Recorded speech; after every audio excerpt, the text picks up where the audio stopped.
शिखर पर पहुंचने का जो मसाला है, मसाला नहीं कहेंगे, उसके लिए माफी चाहता हूँ। नहीं, सही शब्द है।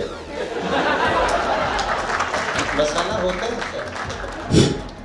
अच्छा इंसान आप हो न हो, लेकिन थेथर जरूर हो।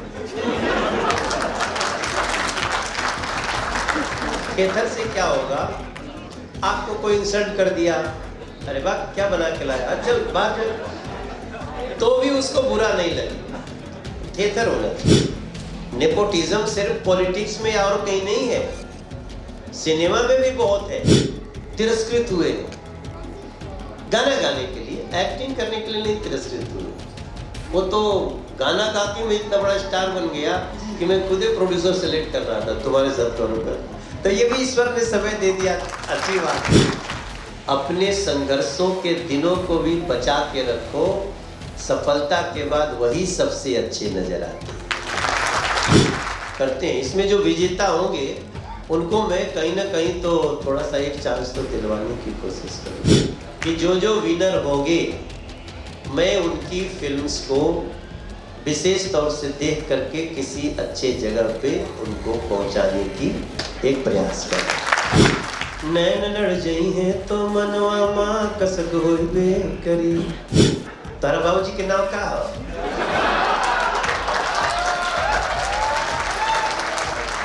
बाबूजी के नाम Ravindra Shukla. You are speaking English, then I will start Bhojpuri का होता है। बहुमुखी प्रतिभा के धनी माननीय सांसद मनोज तिवारी जी का एक बार करतल ध्वनि से स्वागत कीजिए, अभिनंदन कीजिए।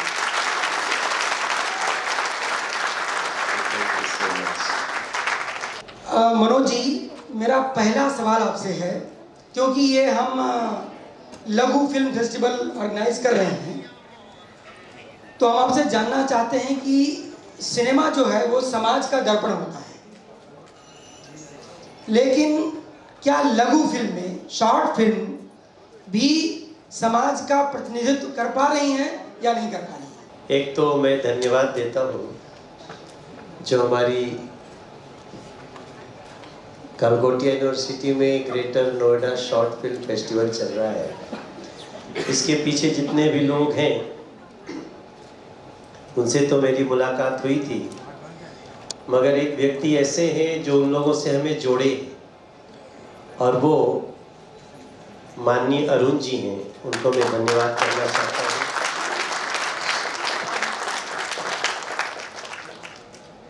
माननीय अरुण जी के साथ हमने दिल्ली यूनिवर्सिटी में भी इस तरह के कार्यक्रम करे हैं, जहाँ से निकले हुए लोग, उन्होंने केरल स्टोरी फिल्म में बहुत ज़्यादा रोल निभाया है, और उनकी जो सोच थी वो बहुत बड़ी हुई है। ये भी एक इनका परिचय है जिन लोगों से हम मिलते जुलते हैं।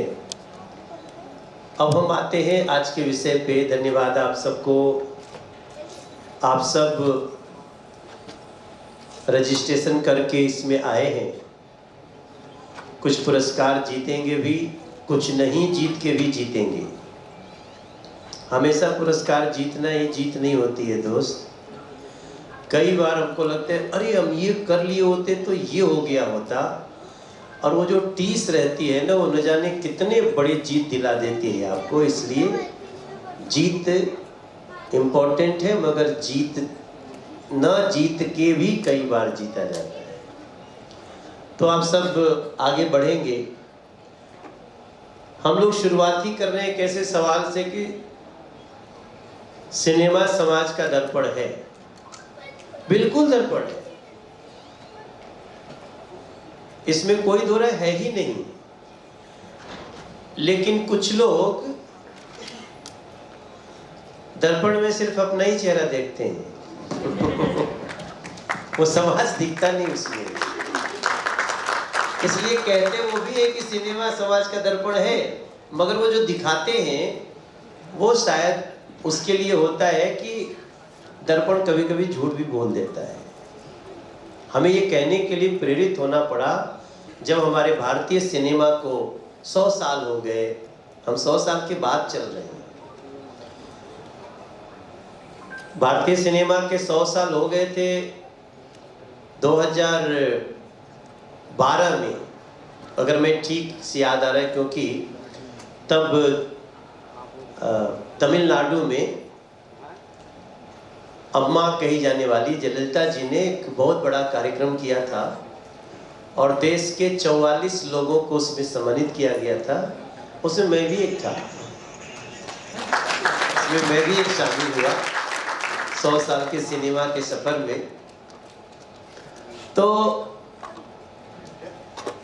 सिनेमा समाज का दर्पण है, लेकिन सिनेमा के साथ बहुत सारी साजिशें भी हुई है। साजिशें करने वाले बहुत कुछ लोग होते हैं, वो आराम से आपको पहचान में नहीं आएंगे, क्योंकि मान लो आप ही में से कोई अच्छा डायरेक्टर हो गया और वो फिल्म बना रहा है, उसको कोई, अब आपको धन की जरूरत पड़ेगी फिल्म बनाने के लिए। अब धन देने वाला अगर आपको बोले कि नहीं नहीं आजकल यही दिखाना है, तो उस समय आपका बड़ा युद्ध होता है एक डायरेक्टर का। उस युद्ध में आप लोगों को मौका मिले तो हारना मत, क्योंकि जो प्रोड्यूसर के द्वारा दिए गए नरेशन को उसमें आ जाते हैं, उनके लिए फिर बड़ा डायरेक्टर बनना थोड़ा सा मुश्किल हो जाता है। तो इसमें कोई दो राय नहीं है भाई साहब कि सिनेमा दर्पण है, लेकिन सिनेमा इतना बड़ा चीज है, ये जो पर्दा है ना, अब जैसे अभी चल रहा था तो इस पे मनोज तिवारी को बता रहे हैं आप, इसी पे हम आपको भी बता देते तो बैठे हुए लोगों को लगता है तो बहुत बड़ा चीज है। और ये बनता कैसे है? ये पैसे से बन जाता है।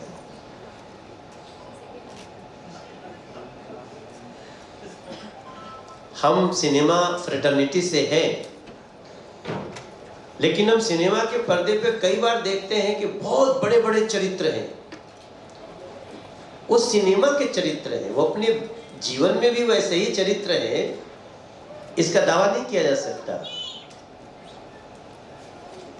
तो सिनेमा समाज का दर्पण है, लेकिन वो तभी तक है जब तक डायरेक्टर सजग है, वो सही में समाज दिखाना चाहता है, वो समाज से बेईमानी न करे। तो बहुत बहुत धन्यवाद।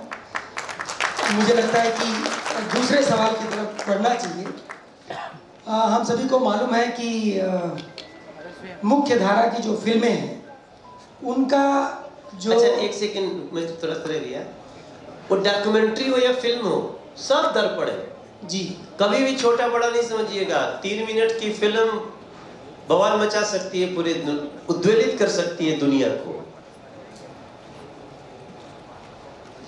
तो चाहे वो डॉक्यूमेंट्री हो या फिर बड़ी फिल्म हो, बड़ी फिल्म में तो फिर भी बहुत ताकत लगता है, कम समय में तो आपको बहुत बड़ी चीज दिखाने में आसानी है। वरना कई बार हमें 3 घंटे की फिल्म बनाने के लिए बहुत सारे गाने डालने पड़ते हैं, आइटम सॉन्ग डालने पड़ते हैं, कई उसमें कॉमिक डालने पड़ते हैं, हीरो के पैरेलल एक और हीरो चल रहा होता है जो कॉमेडियन होता है, आपने देखा होगा। तो छोटी शॉर्ट फिल्म या डॉक्यूमेंट्री ये तो और भी प्रभावी है, और इस पे काम होना चाहिए। बहुत इसी बात से हमारा सवाल जुड़ा हुआ है कि जो मुख्य धारा की सिनेमा है, बॉलीवुड है या क्षेत्रीय सिनेमा है, उसमें जो उसका आर्थिक पक्ष है वो बहुत स्ट्रांग है और उनके पास एक पूरा सेटअप है। लेकिन जो लघु फिल्में हैं उनको बनाने वाले हैं, उनके आर्थिक पक्ष का को ध्यान में रखते हुए कुछ बदलाव, या जैसे क्षेत्रीय सिनेमा है उनके बारे में आप क्या सोचते हैं? और क्योंकि आप सरकार का भी प्रतिनिधित्व करते हैं, तो क्या कुछ इस दिशा में किया जा सकता है? देखिए, जो आर्थिक पक्ष आता है ना, इसके 2 आयाम हैं। एक तो आज की दुनिया में ना, आज की दुनिया बदल चुकी है। पहले क्या होता था, हमें मुंबई जाना पड़ता था, फुटपाथ पे सोना पड़ता था, हमें बहुत सारी तकलीफों को झेलना पड़ता था। क्यों? क्योंकि तब सिनेमा मुंबई से ही बनता था। अब सिनेमा की ये बाध्यता नहीं है, वो बाध्यता की दीवार टूट चुकी है। अब आप आराम से नोएडा में रह के, आप आराम से पटना में रह के, आप आराम से चंडीगढ़ की इंडस्ट्री आप पता करिए आजकल। अब तो बॉलीवुड का गाना रिकॉर्ड होने चंडीगढ़ आता है। आजकल ऐसा ट्रेंड चल रहा है। एक से एक स्टूडियोज है, एक से एक साउंड मास्टर है, नए नए साउंड जो जिनसे कंपटीशन चल रहा है। तो ये जो आर्थिक पक्ष है ना, ये तो बनाना पड़ता है। आप अगर अच्छी चीज नहीं देंगे तो आपको हमेशा आर्थिक संकट रहेगा। यही एक ऐसा जगह है जहां ना बहुत ज्यादा सोच पैरवी चलती नहीं शायद। हाँ, एक्टर बनने के लिए चल सकती है। अगर आपको डायरेक्टर की तो आज भी बहुत कमी है। अभी मैं 3 दिन पहले मैं मुंबई में मैं एक फिल्म का गाना कर रहा हूँ। एक बहुत बड़ी फिल्म है, आएगी तो पता चली जाएगा, विद इन 4 मंथ्स वो आएगा। तो उन लोगों ने बोला भाई मुझे मेरे लिए गाना बना दो। तो वैसे भी आजकल मैं जो फिल्म जैसे पहले करता था अब नहीं करता हूँ, क्योंकि मैं उसके साथ न्याय नहीं कर सकता। मेरे पास 25 दिन सिनेमा के लिए नहीं है अभी। तो जब मैं उनके पास गया, एक अच्छे बड़े 7 स्टार होटल में मीटिंग हुई। उनके पास सब कुछ है, पैसे की कोई कमी नहीं।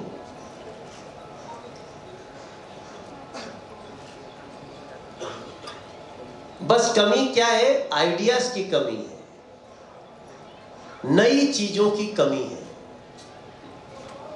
वो तो आप में से कोई भी लेके आ सकता है और उसकी इतनी डिमांड है कि हो सकता है आप किसी दिन कहें तो अक्षय कुमार आपके घर आ जाएंगे, भैया क्या खोज लिया तुमने। एकदम ओपन है। But you have to prove first.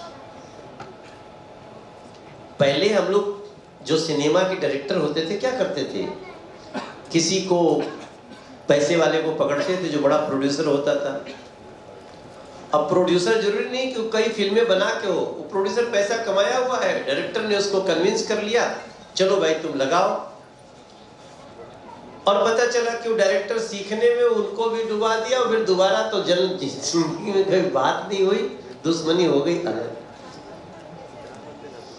अब इसकी आवश्यकता नहीं है, डायरेक्टर को इतना बड़ा रिस्क लेने की आवश्यकता नहीं। अब डायरेक्टर को छोटा रिस्क लेने की आवश्यकता है। आप सब इसमें जो शामिल हुए होंगे जी, कोई 3 मिनट 4 मिनट की भी तो शॉर्ट फिल्म होगी। 3 मिनट की भी है और 20 मिनट मैक्सिमम है। हाँ, तो वही हुआ होगा। 3 मिनट का बनाने के लिए मान लो हम सोचना शुरू करते हैं जी हम जीतेंगे तुमको कितना पैसा मिलेगा, तो कोई सोचेगा भाई 11,000 मिलेगा, तो ये 20,000 मिलेगा, 5,000 मिलेगा। तो उस अवार्ड के वो अवार्ड सिर्फ आपका सम्मान हो सकता है। उसको थॉट में रख के आपको शॉर्ट फिल्म नहीं बनानी है। आपको बस कि ये संस्था ने एक बड़ी प्लेटफॉर्म दिया है और इस प्लेटफॉर्म पे बड़े बड़ों की नजर है, ये आपको बता दें। मैं केवल ऐसे नहीं आया हूं यहाँ पे जो भी जीत के आएगा उसकी फिल्म कहां दिखाई जाएगी, किसके किसके पास पहुंच जाएगी और कौन आपको संपर्क कर लेगा, इसका कल्पना अभी आप नहीं कर सकते।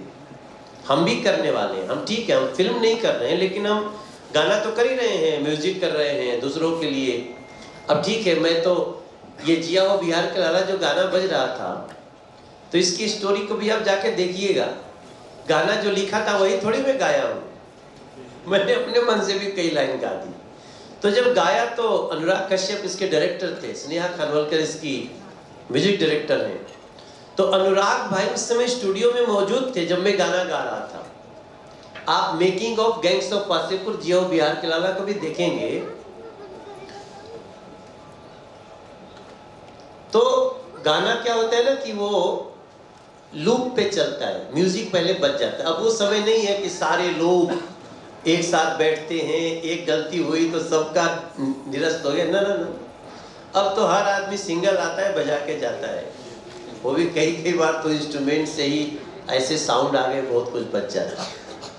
तो मैं इसलिए कह रहा हूं, मैं जिया हो बिहार के लाला के लिए गाना, मुझे पैसा जब दिया जा रहा था तो I refuse to take money. उस समय में बहुत एक्टर, खूब मेरी गाड़ी चलती थी, ठीक ठाक चलती थी। ये सिनेमा में गाड़ी चलना भी बहुत जरूरी है। सारा कुछ होते हुए गाड़ी नहीं चल रही है तो उसकी कोशिश करनी चाहिए। वो भी एक भाग्य, तो सबसे अलग चीज है, वो टॉपिक नहीं है। लेकिन हमको पता था कि ये गाना हमको बहुत कुछ देगा, और जिस गाने से मैं कह सकता हूं कि मैंने जिया हो बिहार के लाला से मोर देन 15 करोड़ रुपए हमको मिले एक गाने। और मैं भोजपुरी का गायक, हालांकि वो भी सब भोजपुरी टाइप का गाना है, मतलब जो शब्द है, लेकिन प्लेटफॉर्म क्या था? अनुराग कश्यप, मनोज बाजपेयी। उस समय नवाजुद्दीन नया नया आ रहा था, लेकिन उसकी धूम खूब थी मार्केट में। तो आपको ऐसा मौका ढूंढना है अर्थ के लिए। आपको थोड़ा सा अर्थ शुरू में रिस्क लेना पड़ेगा। कितना? आप मान लो कोई शॉर्ट फिल्म आप बनाना चाहते हो, 50,000 में बन जाएगी, 15,000 में बन जाएगी। आजकल तो ऐसे ऐसे मोबाइल आ रहे हैं कि लोग उसका उपयोग करके, लेकिन फिर वो अपने साथ धोखा कर रहे हो। बड़ी प्रतियोगिता के लिए वहां मत समझौता करना, क्योंकि वो आपकी 3 मिनट की फिल्म आप हो सके, क्योंकि पहले तो फिल्म बनाने के लिए कम से कम 1 करोड़ रुपया लगाना पड़ता था। जब से हम आए हैं यहां, तो आप अगर कोशिश कर लो कि नहीं मुझे लाख रुपया लगाना है, तो आपकी 3 मिनट की फिल्म ना बम हो सकती है। बम बम मतलब अच्छा वाला बम, ये नहीं कि वो मतलब कहते हैं कि मार्केट फाड़ डाला, वैसा हो सकता है। मैं उसके पहले मैं लिख रहा था, अब तो आपने सीधे सवाल पे हमको ला दिया। मैं पहले कुछ बात करना चाहता था कि डायरेक्टर को म्यूजिक सेंस होना बहुत आवश्यक है। फिल्म में बैकग्राउंड म्यूजिक का उसको सेंस होना बहुत आवश्यक है। एक हीरो की एंट्री है, मान लो कुछ सिचुएशन ऐसा है कि हीरो आना चाहिए और हीरो का पैर आता है, तो वो पैर पड़ते समय जो बैकग्राउंड म्यूजिक है वो बता देना चाहिए कि अब विलेन की खैर नहीं। अब पता चला कि वही खुशी हो गया। तो सिनेमा में तो आप देखते होंगे कि हीरो उड़ के भी मार देता है। तो अब भाई आप एक 50,000 की फिल्म में आप उड़ाने तो नहीं लगोगे, आपको केबल लगाना पड़ेगा, आपको बहुत खर्चे हो, लेकिन आप साउंड पे तो काम कर सकते हैं ना। आजकल लोग छोटी छोटी वीडियो बनाते हैं और YouTube के बादशाह बन गए हैं, क्योंकि वो गाना ऐसा चुनते हैं ना, वो गनवा उनका वीडियो चला देता है। आप कहीं देखिएगा, उसको आप ये मत नजरअंदाज करिए, वो ठीक गाना सेलेक्ट कर रहा है। वो मनोज तिवारी डालेगा कि आज हम गए थे यहाँ, बहुत अच्छा मैंने काम किया, उतना नहीं चलेगा जितना उस चिड़िया से उतरते हुए तो गाना बजा के और टक टक टक टक लगा देगा, उसका पता चला गया 4 मिलियन। तो म्यूजिक सेंस बहुत जरूरी है। आपकी पहली जो शॉर्ट फिल्म होनी चाहिए, उसका म्यूजिक, उसका बैकग्राउंड किसी भी बड़ी फिल्म से कम ना हो। मैं एक मंत्र देके जा रहा हूं आपको, ये देश और बॉलीवुड क्या और बाहर के लोग भी ढूंढने लगेंगे। तो आर्थिक पक्ष का जो सवाल था आपका, इट डजंट मैटर। हमें रिस्क लेने के लिए तो हमारी दुकान चलनी है, तो हम दूसरों को दोस्त को दें। तो ये हमारा कहना है कि आर्थिक पक्ष जो है, और जब एक बार सिद्ध हो गए ना, तो अर्थ ही अर्थ है। बस उस अर्थ से अनर्थ न करे, उसका भी अर्थ चलता रहे, ऐसा हमेशा प्रार्थना है मेरा। और मैं एक सवाल और ले लेता हूँ। एक्चुअली कल क्या हुआ था, कल किसी कार्यक्रम में इन स्टूडेंट्स ने कहा था कि बहुत ज़्यादा सवाल आप लोग मत किया करिए, हम लोगों को भी कुछ सवाल पूछने दीजिए। तो एक सवाल मैं पहले पूछ लेता हूँ, उसके बाद आप लोग निराश ना हो, उसके बाद आपके सवाल होंगे, फिर हम आगे इस तरीके से सवाल जवाब का सिलसिला आगे बढ़ाएंगे। कैमूर जिले के एक छोटे से गांव से निकल करके, ये निकला कहाँ भी वही हूँ।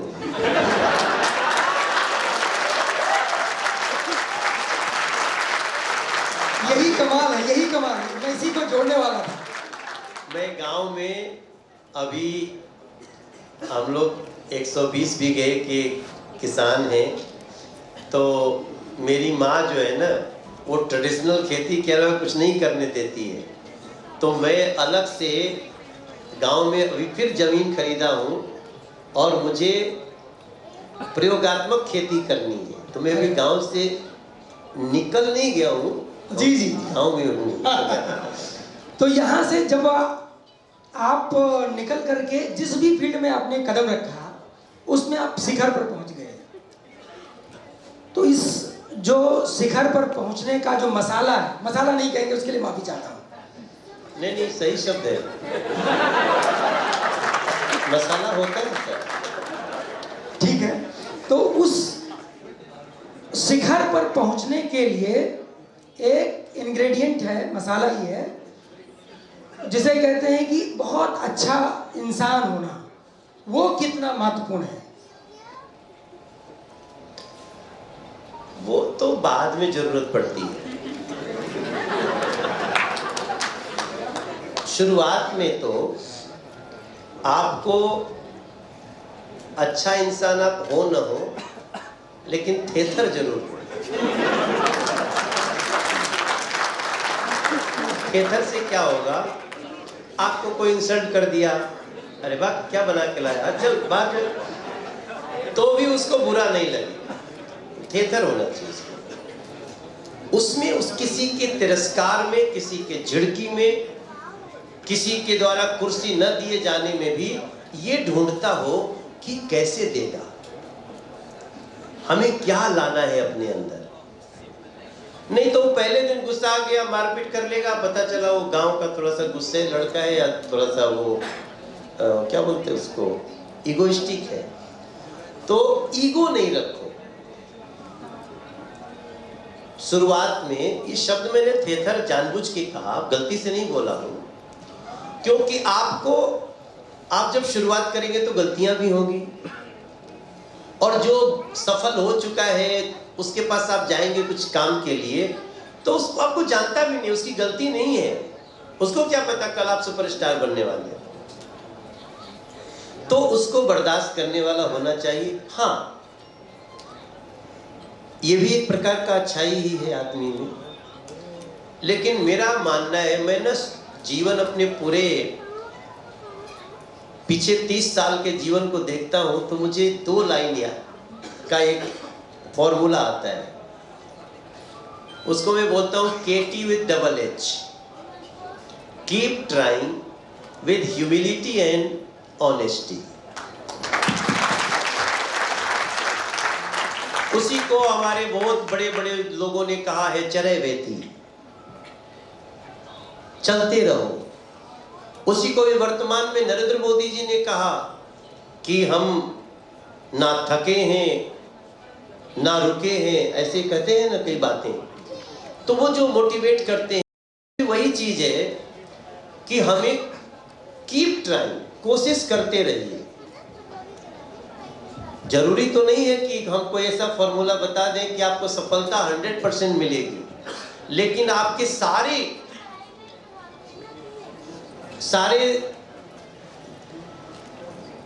संजोग मिल गए ना, और जो मैं बोल रहा हूं लगे रहने से ना वो सफलता मिल जाती है। हाँ, अच्छाई कब आती है, मान लिया आप सफल हो गए, तो सफल होने के बाद कास्टिंग काउच मत करो, अच्छा आदमी बनो। सफल होने के बाद जो गुणी लोग हैं उनको चांस दो, चाहे वो डायरेक्टर है, चाहे वो एक्टर है, चाहे वो आर्ट डायरेक्टर है, तो यहाँ पे ना उसमें भी भाई भतीजावाद होती है।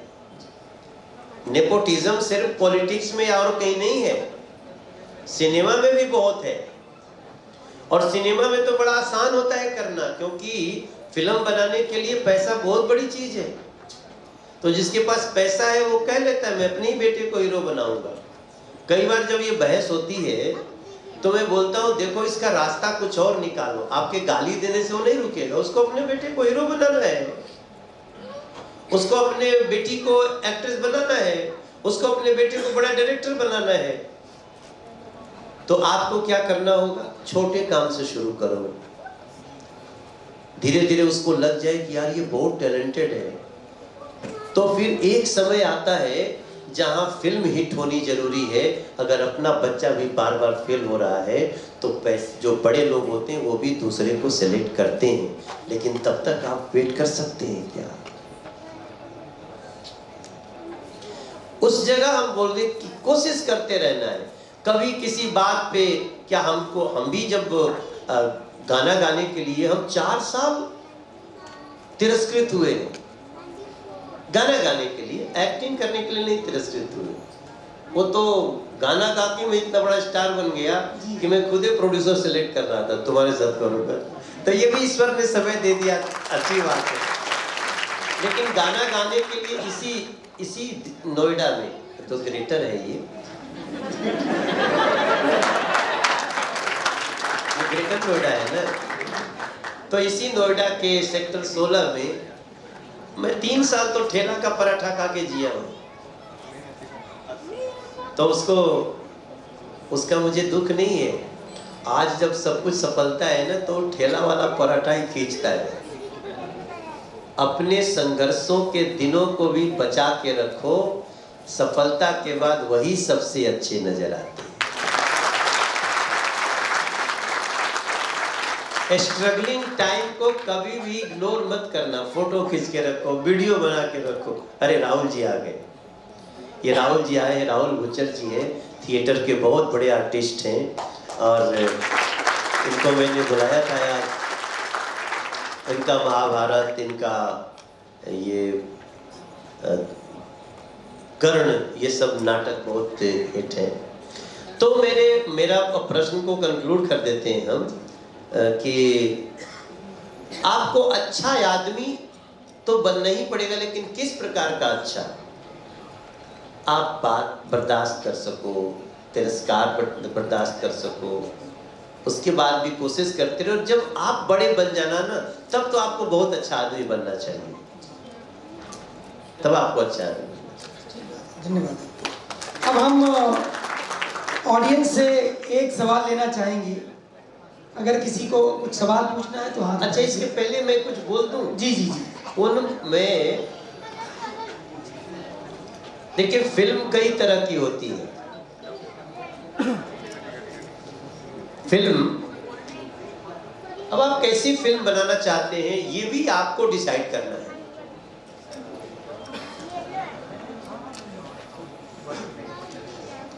आप सीधे बॉलीवुड की ही फिल्म बनाना चाहते हैं या आप रीजनल में भी भाग्य आजमाना चाहते हैं? रीजनल पे हमारे देश में साउथ के लोगों ने काम किया, अभी भी नॉर्थ वेस्ट, मतलब साउथ के तो 4 स्टेट है, 4-5 स्टेट, तेलंगाना, आंध्रा, तमिल, वो केरल का मलयालम भाषा और तेलुगु। ये लोग आज भी बॉलीवुड से बड़ी बड़ी फिल्में बना रहे हैं, ओरिजिनल है लोग।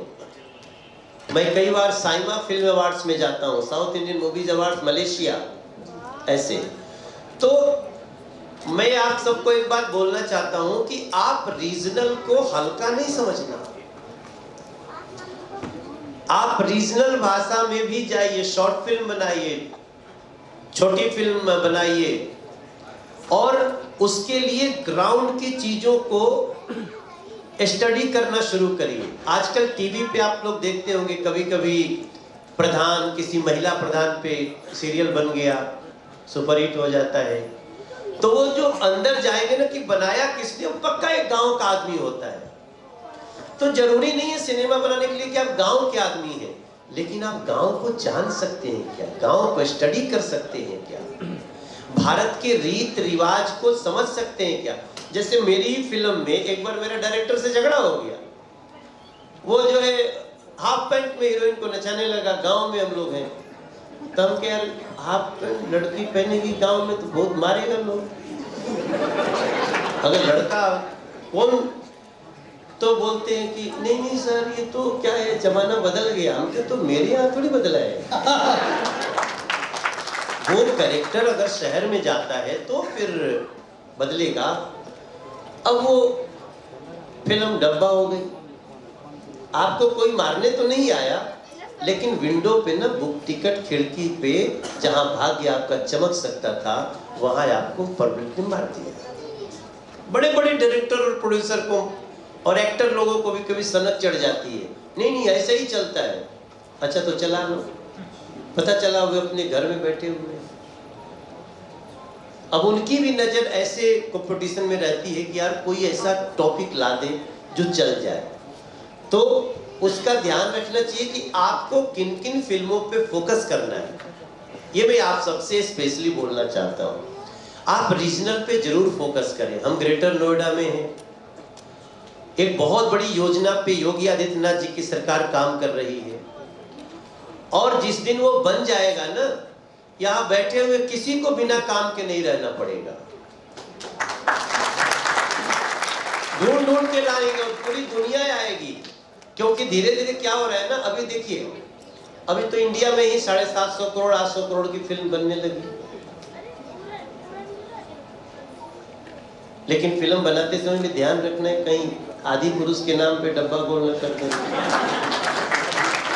बताओ, जानकारी होनी चाहिए। लेकिन हॉलीवुड की फिल्में आज 3-3 हजार करोड़ की बन रही हैं। तो जैसे ही उन लोगों को हम एक नया जगह देंगे ना, उसमें आप सबके काम बढ़ जाएंगे।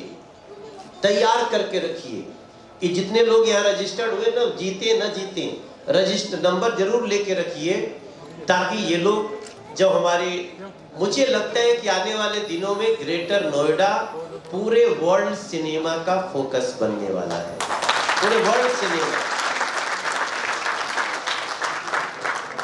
तो इसका भी ध्यान रखें।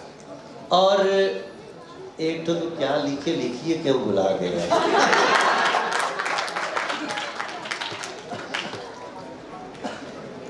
मैं तो चश्मा से देख लूं।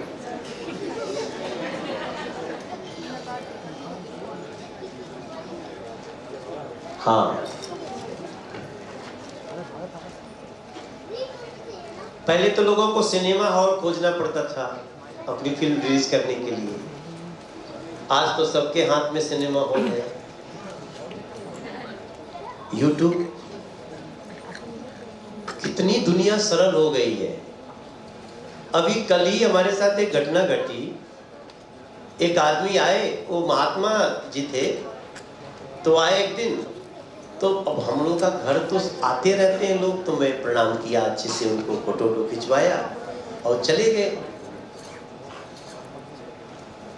फिर हमारा ड्राइवर बोला कि सर वो जो आए थे ना महात्मा जी, उनका एक गाना 40 मिलियन देखा गया है।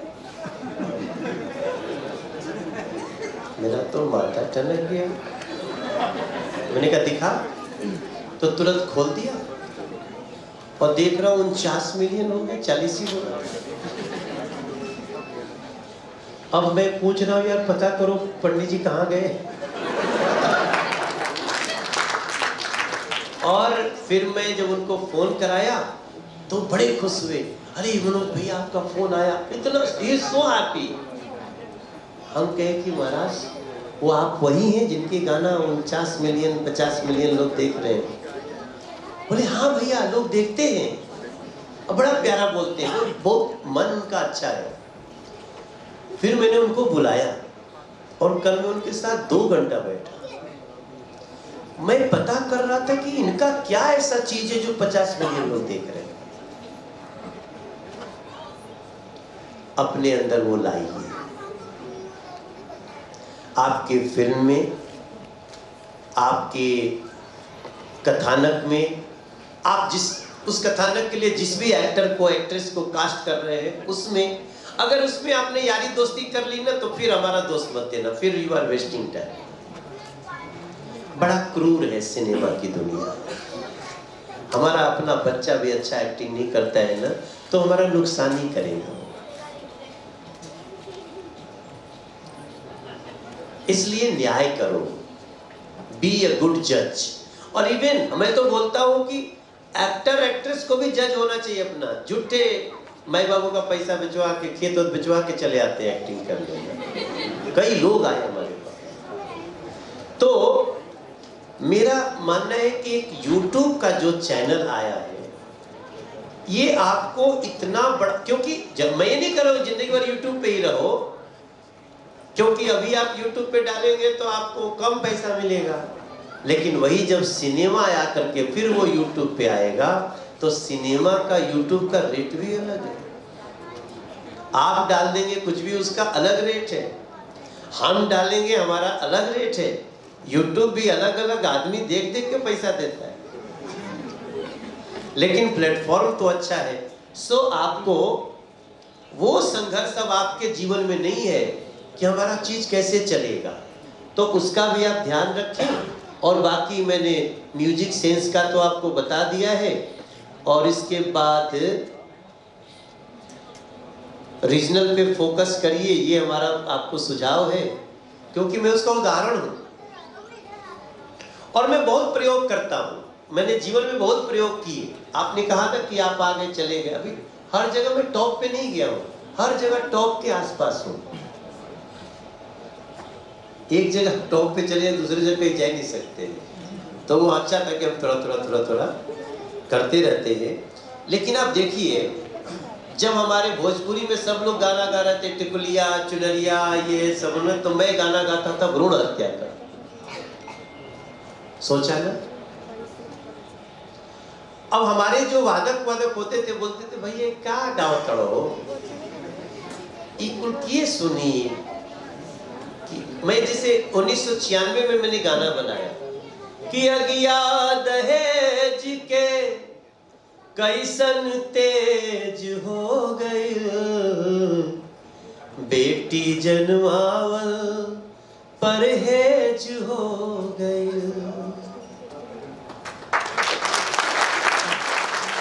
और सेम उसी समय मेरा गाना वो भी चल रहा था कि कनवा में सोवे वाली जुड़ा में लगा के चाल चले रिमत वाली बगल। अब सोचो, मैं बगल वाली जान वाली भी गा रहा था, फिर मुझे गाने की क्या जरूरत थी? लेकिन मेरी जरूरत थी, क्योंकि मैं उस ऑडियंस को भी पकड़ना चाहता था।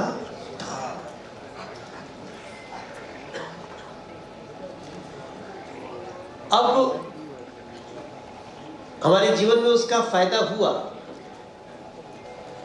मैं एक ही साथ, जब मैं मुझे याद है, जब मैं 2001 में गाना गाया था, ही हंस दे मेरे अब सोचिए गाना हमको कैसे मिला। ये छोटा मोटा गाना थोड़ी हुआ, बाप रे, इस गाने से मैं जिया हूं बिहार के लाना से ज्यादा मिला। लेकिन मैंने प्रयोग किया। मैंने क्या प्रयोग किया? चट। अब ये कोई सोच सकता था कि ये भी गाना हो सकता है। चट कहां से आया? हमारे सामने ही पति पत्नी हंसी मजाक में, ए तो बहुत शरारती है, ऐसे पत्नी ने पति को कर दिया, तो ऐसे चट आया। मैंने कहा गुरु ये चट से नहीं लेते हैं। वो जिसके ऊपर बनाया उसको मालूम ही नहीं कि उसी के ऊपर बनाया हो। और प्यार की लड़ाई थी, मतलब ऐसे नहीं, कभी कभी नहीं, पत्नी प्यार से, अरे वो मान लो कुछ करने लगे, अरे हमारी पत्नी तो ये भी कर देती है, ये भी करती है, तो हम ही और वो बैठे थे, उसने धीरे से अच्छा लगा तो साउंड अच्छा है। आप प्रयोग करते रहो, आपके जीवन में बहुत सारी चीज होगी जो भी सिनेमा में आया ही नहीं है। तो प्रयोग धर्मी भी बनो। इतनी बातें मैं इन लोगों को बताना चाहता था अपनी तरफ से कि प्रयोग करते रहना है। लकीर के फकीर रहने से हम कई लोग देखते हुए फिल्म का डुप्लीकेट बना दिए, हमसे भी बनवाए। एक फिल्म का रीमेक हम लोग किए, वो शाहरुख खान और उनकी क्या थी किरण करता था ना क्या डर, तो हमको रवि किशन को करा दिया। तो देखो ये बहुत सिनेमा में कहां कहां सोच सकते हैं आप। हमको डायरेक्टर, उस समय मेरा मार्केट बहुत बड़ा था, मतलब रिकॉर्डिंग हो रही है इसकी? नहीं कोई बात नहीं, लाइव है।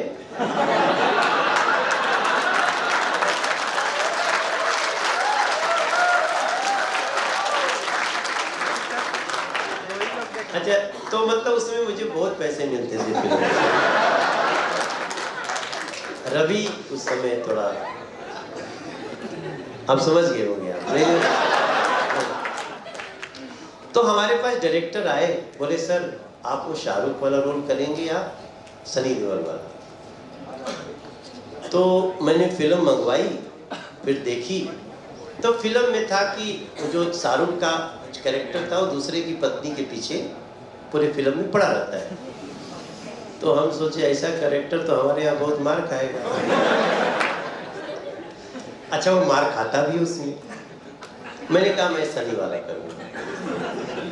पहले तो मैं ये सब रीमेक में मेरा मन नहीं लगता था, अब लेकिन वो सिनेमा वाले बहा देते हैं। याद रखो बॉलीवुड ना आपको जबरदस्ती भी बहाता है कई बार, तो कभी कभी बहुत मुश्किल होता है। मैं गलती किया कि मैंने फिल्म कर दी। डिसाइड करेंगे, अनुभव से करिए, यही बताने तो आया हूँ। दिमाग में डाल के जा रहा हूँ कहीं प्रयोग में आ जाए। तो मैंने वो किया, वो सनी देओल वाला। तो भोजपुरी में वही चला। अब क्या हुआ कि लास्ट में वो कैरेक्टर दूसरे कैरेक्टर को पकड़ता है तो बहुत मारता है, और मैं इसमें पुलिस वाला बना था, एसपी बना था, और उसमें वो फौजी था। तो फौजी अकेले भी हो सकता है, अब एसपी तो जब होगा तो उसके साथ 10 आदमी होंगे। तो एक दृश्य में रवि बोला कि हम भी मारेंगे। टेंशन होते हैं ना, दोनों स्टार है। तो हम कहे यार हमको कैसे मारोगे, हमारे पास गन है। अच्छा फिल्म में भी नहीं लिखा है कि वो मारेंगे। तो फिर अब डायरेक्टर तो बहुत परेशान, उसको लग रहा था मेरा फिल्म में ना बंद हो जाए। तो मैंने डिसाइड, अब बाद में उसको लगे कि मैं ही ये रोल करता हूँ। हम क्या, अब तो हो गया है, फिल्म 70% शूट हो चुकी है। तो हमने किस एंगल से सोचा, अपने रीजनल रीत रिवाज से सोचा। भैया शहर और में हो सकता है कोई ऐसे किसी कैरेक्टर को हीरो मान ले कि वो दूसरे की पत्नी को अपना बता रहा है। गांव में तो आप समझ रहे हैं। तो हमने रीत रिवाज को भी ध्यान में रखा। ये सारी चीजें जब आपको आती है ना, तो आपको उस समय डिसाइड करना पड़ता है। आप डायरेक्टर हैं तो भी किसी कैसे उलझुल कहने से दबाव में मत आइए। आज आप भले ही ये 3 मिनट की शॉर्ट फिल्म, 4 मिनट की शॉर्ट फिल्म बना करके इस कंपटीशन में भाग ले रहे हैं। इट डजंट मैटर कि फिल्म कितने मिनट की है, ये एक दृश्य ने राजपाल राणा को सुपरस्टार बना दिया। शूल पिक्चर थी, राजपाल राणा को एक डायलॉग दिया गया था बड़ी मुश्किल से। उसको खाली मनोज बाजपेयी को बोला था कि ज्यादा दिमाग खराब करोगे निकाल के मारेंगे, पेटवा फाड़ देंगे। इतना ही ऐसा बोल दिया कि राजपाल हीरो बना कई फिल्मों का। ये सब एग्जाम्पल तो ले सकते हैं। तो मुझे पूरा विश्वास है कि जो लोग भी इसमें भाग ले रहे हैं वो इस बात का ध्यान रखें। जी अब आप सवाल ले लीजिए। सर मेरा क्वेश्चन है, मेरा नाम प्रखर है, मैं गोरखपुर के पास परतावल गांव है मेरा, मैं वहाँ से आया हूँ सर। ये जब बातें हुई रवि को मत बताना। सर मेरा क्वेश्चन ये है कि आप 2 अलग इंडस्ट्री में काम कर चुके हैं, भोजपुरी में मेन स्ट्रीम में भी काम कर चुके हैं, तो बहुत सारे चैलेंजेस आपको होंगे, और चैलेंजेस से हम सब चल रहे हैं, चैलेंजेस सबको मिलते हैं। तो आपको क्या चैलेंजेस मिले हैं मेन स्ट्रीम और भोजपुरी में काम करते हुए? देखिए एक बड़ा चैलेंज तो ये है कि हमको मुंबई रहना पड़ता था। अभी भी सबसे बड़ा मार्केट तो वही है। तो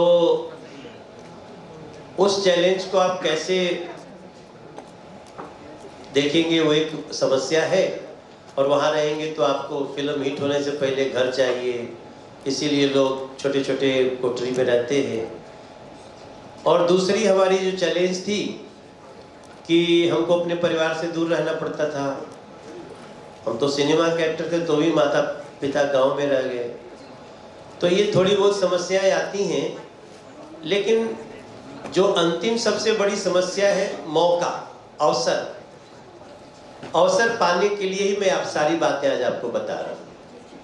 इसलिए वर्तमान समय थोड़ा सपोर्टिव है आप लोगों के लिए कि इतनी सुविधाएं हो गई हैं कि आप जहाँ हैं वहाँ रहते हुए अपने बेस्ट निकाल करके दिखा सकते हैं। अब एक और उधर से हाथ उठाए हैं। जी जी जी, आपकी आवाज़ इतनी बुलंद होनी चाहिए। तो सर मैं पॉइंट आउट नहीं कर रहा हूँ किसी को भी, ना आपको ना किसी चीज़ को। तो जस्ट अभी मैं बताऊँ तो सर ना मेरे पास पैसा है, ना मेरे पास अभी किसी वो कॉन्टैक्ट है। तो सर उस चीज़ का स्ट्रगल कि आपने एक दो जगह बोला, आपको मैं सर उस चीज़ को पॉइंट आउट नहीं कर रहा हूँ। तो जैसे आपने बताया फिल्म बनाने के लिए, इस इंडस्ट्री में घुसने के लिए हमारे पास एक अच्छा बैकअप प्लान होना चाहिए, आपके पास कैश होना चाहिए, मतलब पैसा होना चाहिए इस चीज़ का। तो वो जब आपके टाइम पे था सर, तो आपने उस चीज़ से कैसे स्ट्रगल करा? क्योंकि मैं बताऊँ सर, एज अ युवा, अगर मैं अभी जो हमारा जो यूथ है सर, उसके अंदर पेशेंस नाम का भी कुछ ऐसा है नहीं। तो उस चीज़ के ऊपर आपके जो टाइम पे आपने इस चीज़ को कैसे रिकवर करा, उस चीज़ को कैसे हैंडल करा? आपने बहुत इम्पोर्टेंट बात। आज के समय में पेशेंस की तो कमी है, और शायद दुनिया भी इतनी तेजी से भाग रही है कि वो पेशेंस रखना भी बहुत आसान नहीं है। लेकिन ऐसे ही में मैंने एक बात कही इनसे ना कि मैं 4 साल इसी नोएडा में स्ट्रगल किया, बताया ना कि ठेले पे परोठा खाना। अब आपके पास कुछ भी नहीं है बट आइडियाज है, तो वो आइडियाज का परफेक्ट पर्सन कौन हो सकता है, हाउस कौन हो सकता है, उसको ढूंढने में लगाओ, वही स्ट्रगल है। और जिस दिन वो किसी ने आपके आइडियाज को सही में पकड़ लिया, देन यू आर सक्सेस। उसमें पेशेंस तो रखना पड़ेगा। आपके सवाल में जवाब भी है, बट मैं सबको बोलना चाहता हूँ, देखो जी, इसलिए तो फास्ट फूड से बचो, थोड़ा लंबा इंतजार करना है, योगा वोगा करते रहना है, क्योंकि पहले हमारी उम्र चलेगी, 70 साल तक हम लोग फिट रहेंगे, तभी हम लोग 25-30 साल तक स्ट्रगल भी कर सकते हैं, वरना तो बहुत मुश्किल तो आती है। Search for a good place, good house, that is director house, that is आज कुछ भी है। देखो जियो सिनेमा के बारे में आपको पता चला? जियो सिनेमा ने अभी मीटिंग करी, हम भी गए थे उस मीटिंग में। जियो सिनेमा इस समय 50,000 करोड़ रुपए एक फंड लगाया, निकाला है, और वो सिर्फ इसलिए किया है कि मुझे अच्छी कहानी दो, मुझे अच्छे थॉट्स दो, मुझे अच्छे स्क्रिप्ट दो, मुझे अच्छे डायरेक्टर दो। वो क्या नाम है उनका, संदेश पांडे, सी इज हेडिंग। आप लोग उनको भी अगर अच्छी चीज आती है तो उन लोगों को भेज सकते हैं। मैं इस फोरम पे उनका एक, चलिए कर लीजिए, जो विजेता होते हैं उनके साथ हम लोग बैठते हैं जी, करते हैं। इसमें जो विजेता होंगे उनको मैं कहीं ना कहीं तो थोड़ा सा एक चांस तो दिलवाने की कोशिश करूंगा।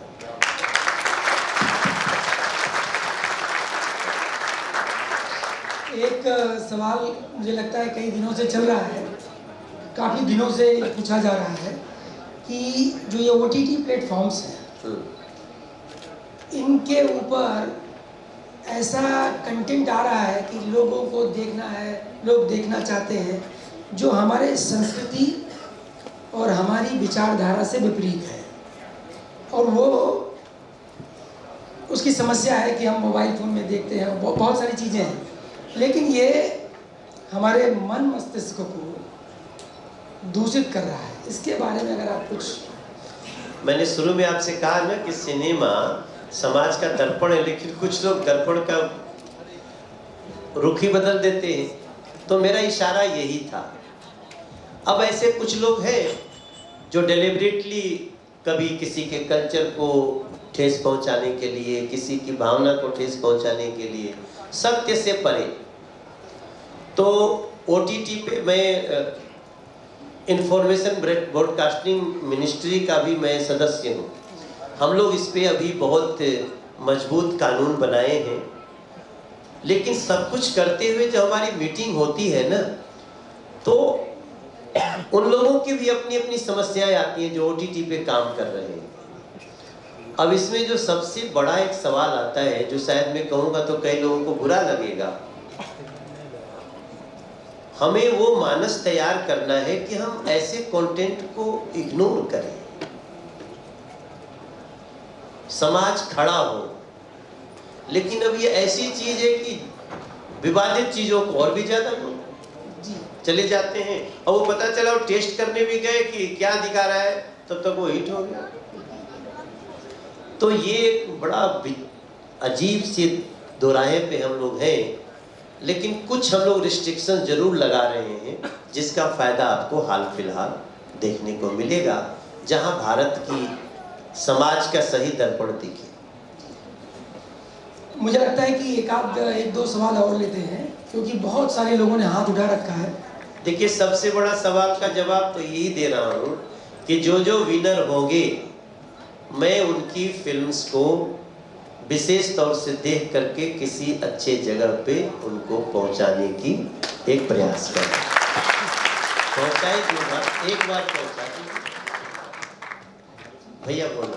हेलो सर, मेरा नाम सत्य प्रकाश है, मैं मधुबनी बिहार से हूँ। सर, मेरा क्वेश्चन ये था कि जैसे आपने भी बोला कि रीजनल जो फोकस करना चाहिए, तो आज की डेट पे जैसे साउथ हावी है कहीं ना कहीं बॉलीवुड पे, तो आपको क्या ऐसा लगता है कि कभी हमारी जो इंडस्ट्री है, मतलब भोजपुरी इंडस्ट्री जो है, वो कभी ऐसी, मतलब गाने तो चलते हैं नो डाउट, मतलब कभी मूवीज ऐसी आएगी या सीरीज ऐसी आएगी जो मतलब ऐसे पूरे वर्ल्ड वाइड चलेगी? हाँ, वो समय आने वाला है, और वो समय आप ही लोग लाओगे, आप ही में से कोई लाएगा। आप इसको बहुत गंभीरता से लेके चलिए, और देखिए ऐसा नहीं कि समय नहीं है। गैंग्स ऑफ वासेपुर को उसके डायरेक्टर ने कहा ये हमारी 15 करोड़ की भोजपुरी फिल्म है। अनुराग का डायलॉग सुनिएगा, उसने डंके की चोट पे कहा कि हमारी 15 करोड़ की भोजपुरी फिल्म है, और फिल्म ने बिजनेस कर लिया 100 करोड़ प्लस का। तो प्रकाश झा जी वेरी मतलब वेल नोन डायरेक्टर, प्रोड्यूसर, उनकी जितनी फिल्में देखिए, और भोजपुरी आज से नहीं, दिलीप कुमार साहब के समय से वो मेन स्ट्रीम में है। आप गंगा जमुना देखिए, उनके गाने सुनिए, नैन लड़ जई हैं तो मनवा माँ कसक होइबे करी, आए ना? लेकिन उन्होंने उसको हिंदी रंग में दिया। हम अपने रीजनल को रीजनल रंग में ही देने के लिए आप लोगों में से किसी को भविष्य में देखना चाहते हैं।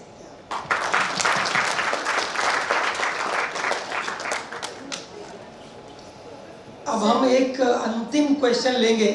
सर, कोई भी, हाँ जी, आप किसी महिला। नमस्ते सर। सर, मेरा नाम आस्था शुक्ला है, और सर मैं गोरखपुर गोरखपुर।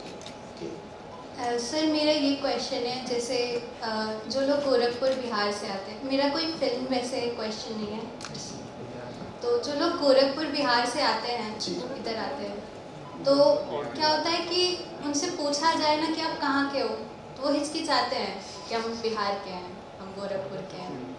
और कई लोग तो भोजपुरी बोलने में भी हिचकिचाते हैं, या ऐसे होता है कि मतलब अगर वो भोजपुरी में बात कर लें तो ऐसा शर्म वाला फेस बना लेते हैं।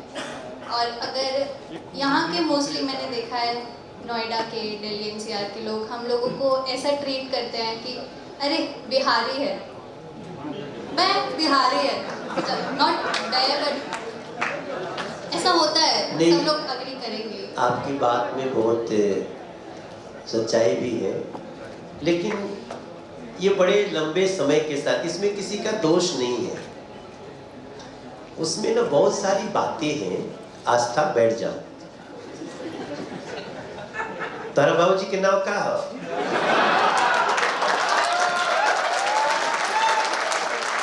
बाबूजी के नाम सर रविंद्र शुक्ला बा का करे नहीं वो एस्ट्रोलॉजर बा एस्ट्रोलॉजर पढ़े हाँ बतावे भविष्य बतावे भविष्य बतावे नहीं तो उनके हमार प्रणाम बोली हा और तू बोलत रहा जेकरा जरे के बाद जरी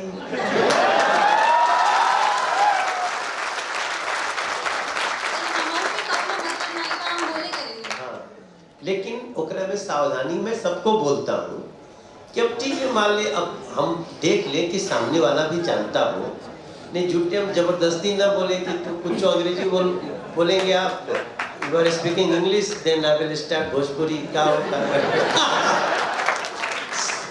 देखो इसी को बोलते हैं समन्वय और कोई व्यक्ति अगर किसी भाषा का विरोध करता है तो उसका कुछ ना कुछ एक्सपीरियंस होगा।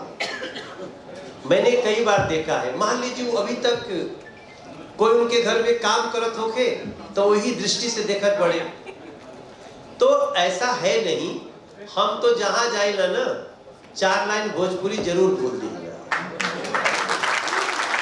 और हमें हर व्यक्ति को अपने रीजनल लैंग्वेज का गर्व होना चाहिए और उसको बोलने में शर्म नहीं महसूस करनी चाहिए। हमारी बात समझ गए लो ना ठीक बैठे बाबू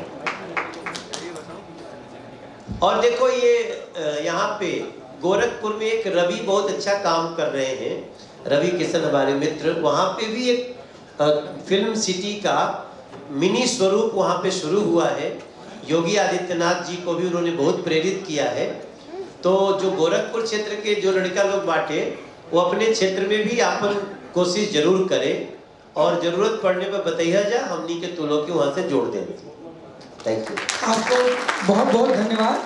समय की कमी है और मुझे लगता है कि बहुत सारे लोगों के पास बहुत सारे सवाल हैं लेकिन हमको कार्यक्रम को यहीं विराम देना पड़ेगा। आप हमारे साथ आए और हमारी हिम्मत अफजाई कर दी हौसला अफजाई कर दी। नहीं आप बहुत अच्छे मॉडरेटर हैं क्या बोलते हैं मॉडरेटर ना आप अगला मॉडरेट शाहरुख को करिए। बहुत बहुत धन्यवाद। दम तो आ गया है शाहरुख डायरेक्शन भी अच्छी करते हैं डिपार्टमेंट ऑफ मास कम्युनिकेशन के हेड है ना नहीं he can take any challenge। बहुत बहुत धन्यवाद। I am learning English these days।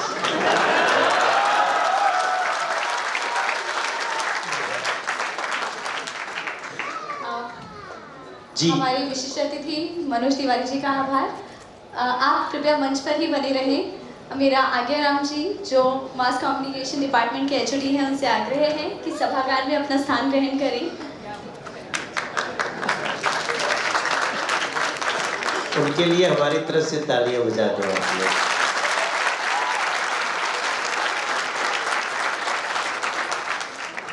Screening समिति के सदस्यों ने इस कार्यक्रम को सफल बनाने में अपना अथक प्रयास किया है। उन्होंने अपना बहुत समय हमें दिया और इस कार्यक्रम को सफल बनाने में हमारी पूरी सहायता की।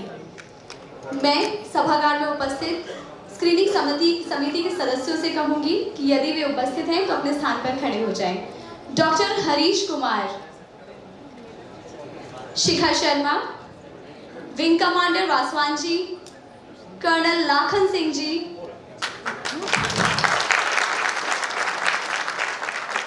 कृष्ण कुमार जी, ऋतु पाठक जी, अभिषेक कुमार जी, मुकेश कुमार जी, डॉक्टर सुनील कुमार मिश्रा जी, राजीव रंजन जी, दीक्षांत सूर्यवंशी जी। ये लोग कौन हैं? स्क्रीनिंग समिति के सदस्य। अच्छा यही लोग बताए होंगे कौन बेस्ट है। जी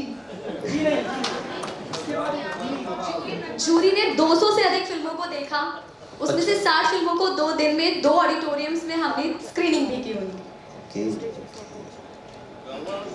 शुभ्रा त्यागी जी, डॉक्टर आशीष कुमार, इशिता अरोड़ा जी,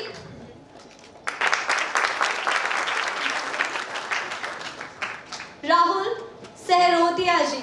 इन लोगों को मंच पे बुलाना चाहिए था, इनके साथ हमारी फोटो होती ताकि कृपया बाद में मंच पर झगड़ा आएं, होगा तो इशिता इन्हीं को जी। बोलेंगे यही लोग हैं। एवं अन्य स्क्रीनिंग समिति के सदस्य मंच पर आएं। एक बार एक फोटो हो जाए हम लोगों की, दे आर वेरी इंपॉर्टेंट।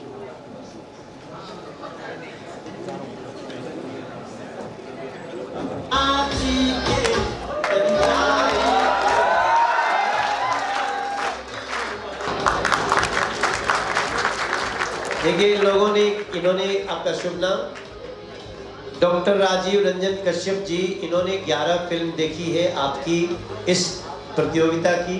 और आपका नाम क्या है? शुभ्रा ने आपने कितनी फिल्म देखी? इन्होंने 15 फिल्म देखी है शुभ्रा ने। Your good name.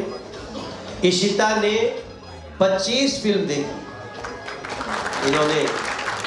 और सर आपका शुभ नाम? लाखन सिंह जी ने 20 फिल्म देखी है। ये स्क्रीनिंग करते हुए फिल्मों को ध्यान से देखना ये कोई साधारण काम नहीं है, और उसके बाद मार्किंग करना, उसके लिए आगे बढ़ाने के लिए इनके लिए जोरदार तालियां बजाइए।